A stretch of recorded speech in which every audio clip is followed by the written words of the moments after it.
Sting. What the hell happened, man?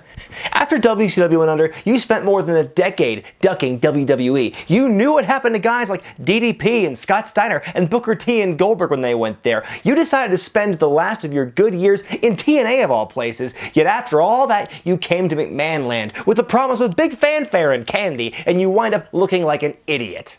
You became the hero when you cost the Authority their jobs, but it was pointless because it got them back like, what, 6 weeks later? You let the company deepen your voice in a promo because I guess they didn't think anyone would remember what you sounded like. You lost at WrestleMania to the Triple Nader and his Putty Patrol, and worst of all, you ended that match looking like this.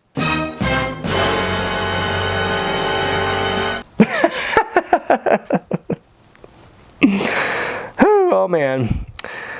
Well, as bad as that was, at least it wasn't Sting Moment of Truth bad. A movie filled with good intentions, this 2004 biopic details the meteoric rise of a man called Sting, his struggles with drug addiction, and his redemption through Christ. It's a great story and is certainly one worth telling, but this film totally failed in the execution. This movie was padded with so much extra crap, you could have cut it down to 30 or so minutes, even less if you took out the bad acting from anyone not named Steve Borden. A movie so bad, it'll make the NWO's run in WrestleMania 31 seem to make sense by comparison. But enough talk, let us watch Sting, Moment of Truth. It's time for your World Championship Wrestling main event of the evening. Let's do it! Might want to work on that line, Borash. It's the late 90s. Sting is WCW champion, yet he's in a TNA ring for some reason. And he's fighting Jeff Jarrett, who wasn't even with WCW at the time this film takes place. If they're going to try and portray WCW but can't get the rights to the logo because WWE owns it, then maybe they shouldn't?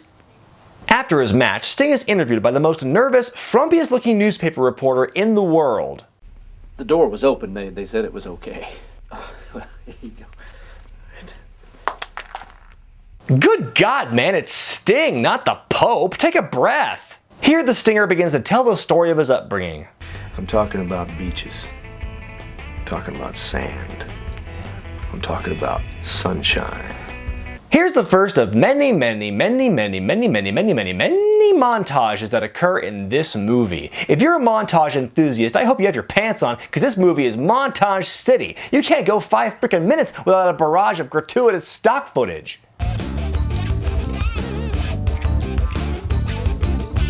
The devil try to come to town. He gonna try and drag you down when it comes around. If I were the sun way up there, I'd glow with love most everywhere.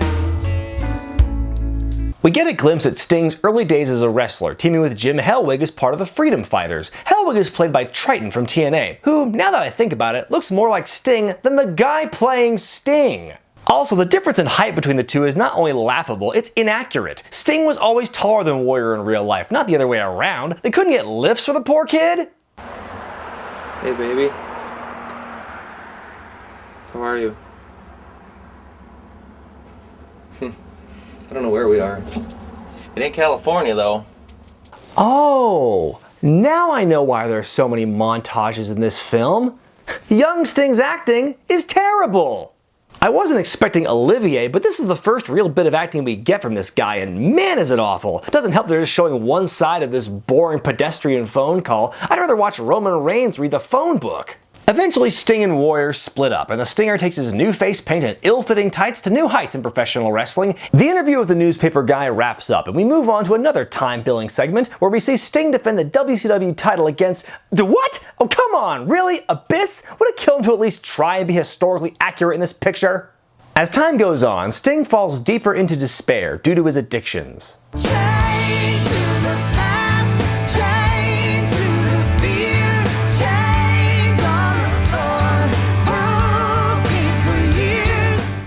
Is that something people do when drinking and taking pills, just looking at themselves in a mirror? Is that just a pills and booze kind of thing?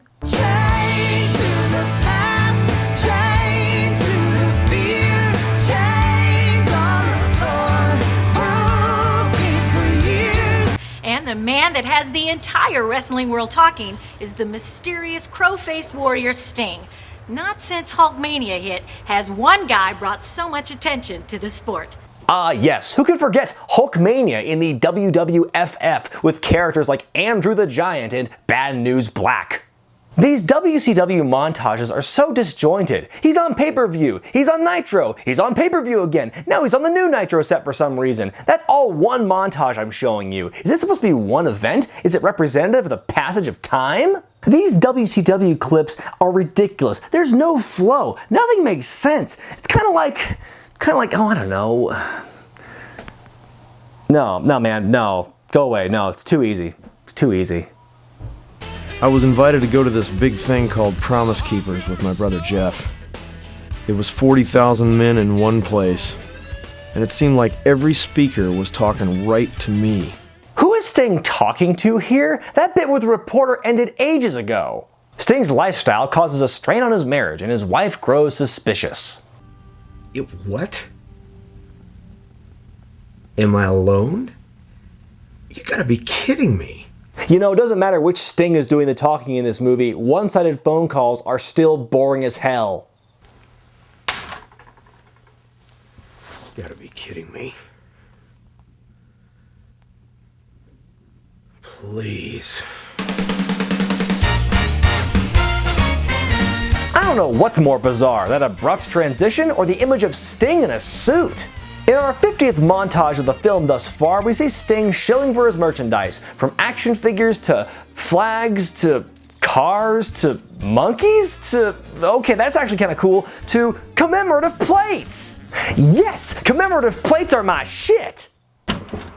Who are you? How'd you get back here? I'm the college reporter. I'm here for the interview for the internet. This scene with Sting and the face-painted doofus is some obvious fan service here, no doubt meant as a reference guide to all of the questions Sting gets asked the most by wrestling fans. When you moved from the blonde Sting to the dark Sting, was that like a really difficult decision to make that evolution? Well, I'll tell you what.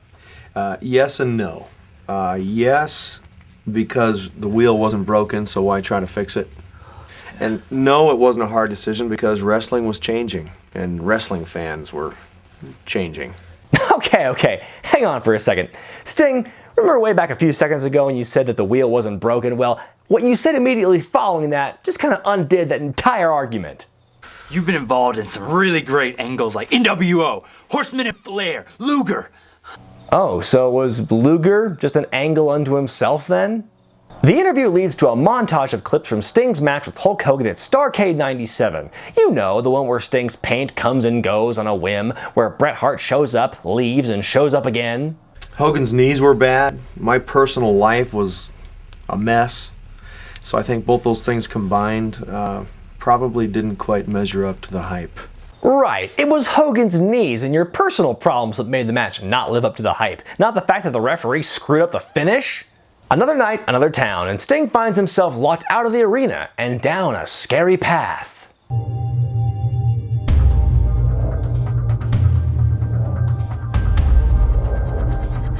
I'm not entirely sure why he's freaking out about his makeup being on. He's wearing it practically all the time in this movie.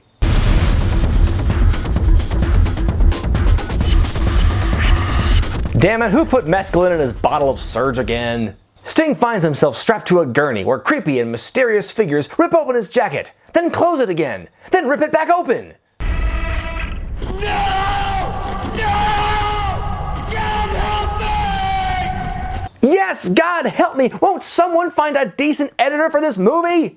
I agree! But it was all a terrible nightmare. The Stinger finally learns the errors of his ways and gives his soul to Jesus Christ. His marriage is restored and all is right in his life. And as an answer to my own prayers, that's where we end our film. You know, it's a difficult balance. How do you make a feel-good story about a man's spiritual redemption while at the same time trying to make the movie enticing to wrestling fans? I think it's possible, but this film totally missed the mark.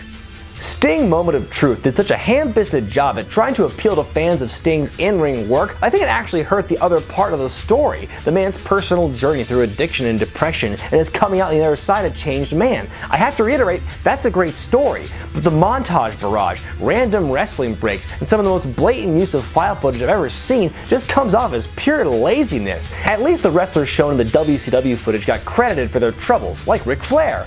Or, Ric Flair? Damn it, not again! This must be Sting's payback for all those double crosses.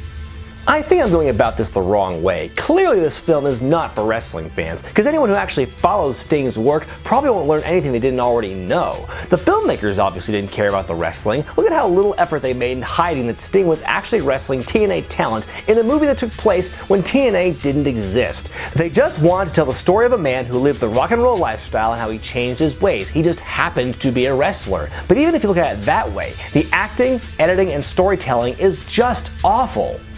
If I had to pick one bright spot out of all this mess, I'd have to say that Sting, his acting, was actually pretty good. Sting was very entertaining in this movie, but even he couldn't save this giant mess. To say otherwise, well... That would be ridiculous at this point. Yeah, I think he nailed it. Be sure to thumbs up this video, subscribe to Wrestling with Regret, and buy the t-shirt.